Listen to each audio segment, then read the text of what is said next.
तो आज हम एक्सप्लेन करने वाले हैं एक और एनिमे को जिसका नाम है लव चिनोबियो।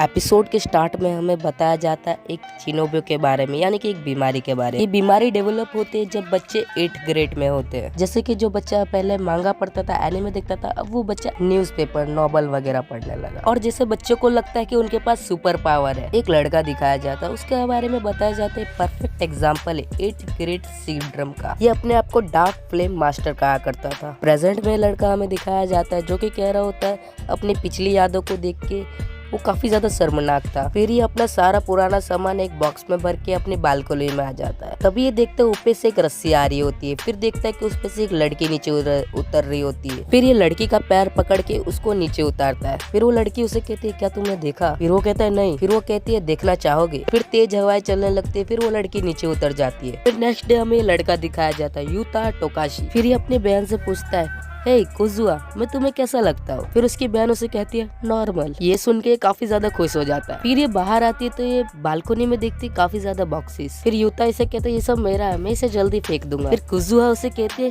क्या तुमने अपने पैसे इन सब चीजों में खर्च करे थे और तुमने इसे खरीदते समय कुछ अजीबोगरीब चीजें नहीं बोली थी, जैसे कि ये दुनिया मेरे मुट्ठी में है? फिर वो कहता है नहीं, मैंने ऐसा कुछ नहीं कहा था। फिर कुजुआ कहते हैं नहीं, मुझे याद है तुमने कहा था और तुमने कुछ अजीबोगरीब कोट पहना था। फिर वो कहते हैं हाँ बस करो, अब मुझे वो पहले की चीज याद मत दिलाओ। फिर तभी उसकी मॉम और उसकी दूसरी बहन उठ जाती है। फिर नेक्स्ट सीन में यूता रेलवे स्टेशन पे दिखाया जाता है जो कि कह रहा होता है आज मेरे स्कूल का पहला दिन है। फिर थोड़े समय बाद वो एक लड़की से टकराता है जो कि उसी की जैसा सेम ड्रेस पहने हुई थी। तब फिर यूता अंदाजा लगा लेता है कि ये इसी की स्कूल की है। तब फिर इसे वही लड़की मिलती है जो इसे रात में मिली थी। फिर वो लड़की ट्रेन के सामने हाथ खड़ा करती है। तब फिर दरवाजे खुल जाते हैं। ये सब देखने के चक्कर में यूता की ट्रेन छूट जाती है। फिर ये इसीलिए स्कूल के लिए लेट हो जाता है। फिर स्कूल में पहुंच के सबको देख के कहता है मैं इसमें से किसी को नहीं जानता। ग्रेट। फिर वो क्लासरूम के बाहर जाके अपने पुराने स्कूल की यादें ताज़ा करने लगता है कि वो है कैसे चिनोबियो का शिकार हुआ था और बेकार की चीजें जैसे कि फ्लेम ब्लैंक ड्रैगन जैसी वो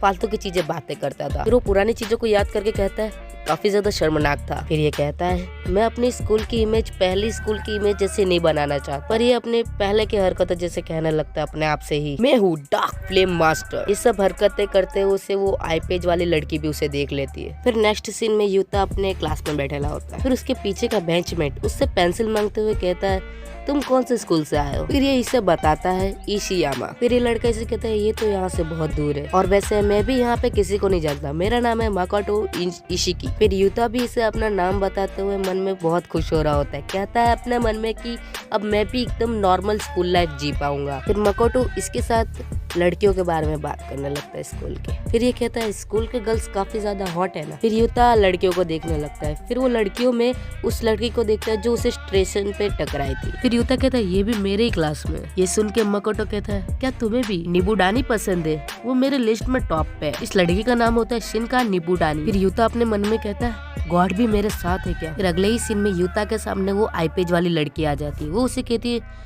तो फाइनली मैंने तुम्हें ढूंढ ही लिया। फिर ये अपनी आंख को पकड़ के कहता है मेरी आई रिएक्ट कर रही है। फिर यूता माकोटो से पूछता है क्या तुम इस लड़की को जानते हो? माकोटो कहता है नहीं। फिर ये लड़की यूता से कहती है काफी साल हो गए मुझे तुम्हें ढूंढते हुए। फिर माकोटो कहता है ये तो तुम्हें कन्फेस कर रही है, मुझे तो तुमसे जलन हो रही है यार। फिर यूता उसे कहता है जैसा तुम सोच रहे वैसा बिल्कुल नहीं है। फिर ये लड़की को देख के जान जाता है कि इसे चिनोबियो है। फिर नेक्स्ट सीन में यूता इस आईपेज वाली लड़की को आई ड्रॉप निकाल के देता है। फिर यूता उसे कहता है तुम वही हो ना जो मेरे बालकनी पे थे रात को, तुम वहाँ कर क्या रही थी? फिर वो लड़की कहती है मेरे आई ने रिएक्ट किया, हम दोनों एक दूसरे को जन्मों से जानते हैं। जब मैंने तुम्हें देखा तब मेरी आंख ने हम दोनों की डेस्टिनी रिवील करी, इसलिए मैंने मौका ढूंढा तुमसे वापस मिलने का। फिर ये आई ड्रॉप को टेस्ट करके डार्कनेस वगैरह की बातें करने लगी। यूता समझ जाता है कि इसे पक्का चिनोबियो ही है। फिर ये लड़की कहती है विकेड आई और चीज जैसे कि हॉली वाटर जैसे चीजों को नहीं सह सकती, हमें केयरफुल रहना पड़ेगा डार्क फ्लेम मास्टर। फिर यूटा की डार्कनेस वाली लाइन मारती है। यूटा ये सुन के शॉक्ड हो जाता है। फिर वो कहता है कि तुम्हें कैसे पता चला? फिर वो लड़की कहती है विकेड आई से कभी कुछ नहीं चुपता, यहाँ तक कि तुम लेवल 7 के मैजिक यूजर तुम भी इससे नहीं बच सकते। फिर युता इसे परेशान करने लगता है, पूछते रहता है हर समय कि तुम्हें पता कैसे चला। फिर फाइनली ये इसे बता देती है, मैंने इसे जिम के बाहर सुना था। फिर युता इसे कहता है कि तुम इसे किसी को भी मत बताना। फिर ये कहती समझ गई।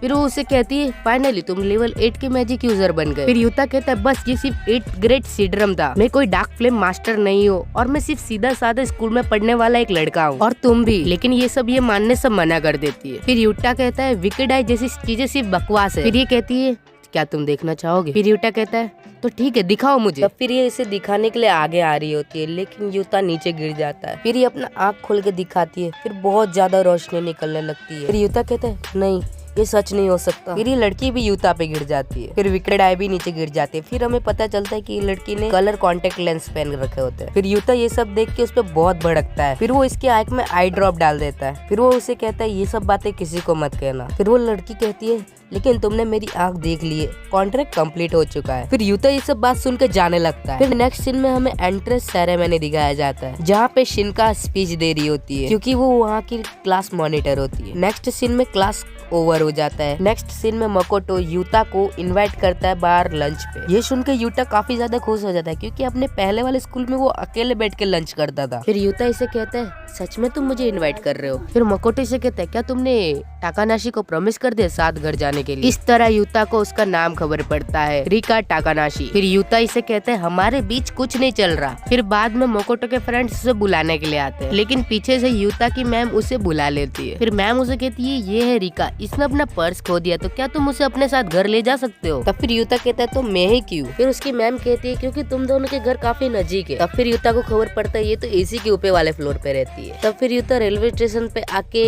मकोटो को फोन करके न लंच पे आने के लिए मना कर देता है। तब फिर ये इससे पूछता है कि तुम ये सिटी पे कब आए? तब फिर ये इसे बताती है 2 दिन पहले, और जो वो ऊपर वाले फ्लोर पे जो ऑफिस लेडी रहती है वो मेरी बहन है, टोका टाकानाशी। तो फिर युता कहते है ओ तो तुम्हारी वो बहन है? फिर रिका कहती है वो तो सिर्फ लोगों को बताने के लिए, असलियत में तो टोका एक पावरफुल सोल्जरस है। जब वो अपनी पावर को अवेक करती है तब तो मैं उसके सामने कुछ नहीं, उनके सामने तो मेरी विकेड आई भी कमजोर पड़ जाती है, वो काफी ज्यादा डरावनी है। फिर युता उसे कहता है मुझे जरा सी भी हैरानी नहीं होगी कि तुम्हारी बहन तुम्हें डांटती है ये सारी बातें सुनने के बाद। फिर रिका कहती है युता मुझे तुम्हारी मदद चाहिए बैरियर तोड़ने में। फिर वो उसे नई तकनीक बताती है अपनी। फिर युता रिका को कहता है तुम बच्ची है, तुमने अभी रूलर शूज पहने हुए हैं, पर ये युता की सुनती नहीं। फिर ये कहती है ये तो कूल है। फिर युता इसे जूस पिलाने ले आता है। फिर वो इसे कहता है ये मेरी तरफ से, तुम इसे पी सकती हो। पर रिका भी यहाँ पे अपने कारनामे शुरू कर देती है, जिस वजह से इनकी ट्रेन छूट जाती है। फिर ये लोग दूसरी ट्रेन पकड़ के अपने घर जाते हैं। तभी युता की बहन उसको ऊपर बुला के उसे कहती है कि ये मिस टाकानाशी के लिए आया था,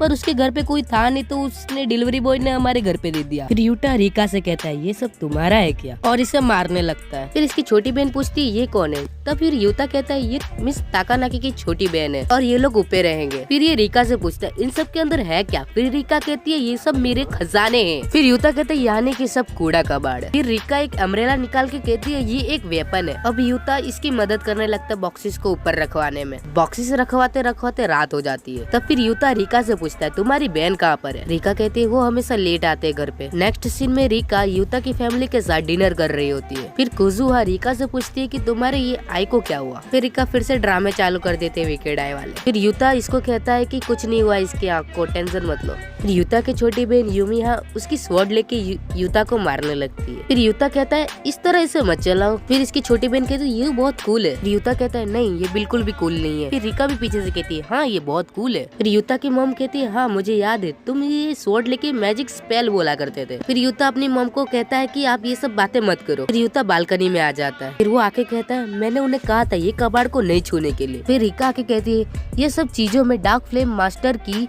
पावर है। फिर युता इसे कहता है मैं अब तुझे कई बार समझा चुका हूँ कि अब मैं डार्क फ्लेम मास्टर नहीं हूँ। फिर रिका कहती है क्यों? फिर युता कहता है इसे क्योंकि काफी ज्यादा शर्मनाक है। फिर रिका कहती है पर ये बहुत कूल है। फिर युता कहता है इसमें कुछ भी कूल नहीं, ये सिर्फ छोटे बच्चों की इमेजिनेशन है। फिर रिका कहती है ये मैटर करता है। युता के लाख बार समझाने के बाद भी रिका नहीं समझती है और उसे सिर्फ यही कहती इसे मत फेंको। ये सुन के युता फिर से अपना डायलॉग मारता है डार्कनेस की फ्लेम में जल जाओ और चले जाओ। फिर ये सारे बॉक्सेस उठा के रख देता है।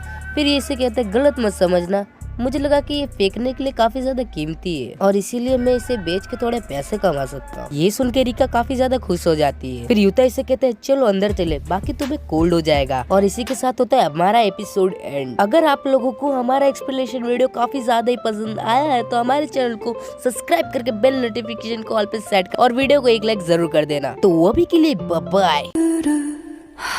君の中にある赤と青き線もそれらが結ばれるの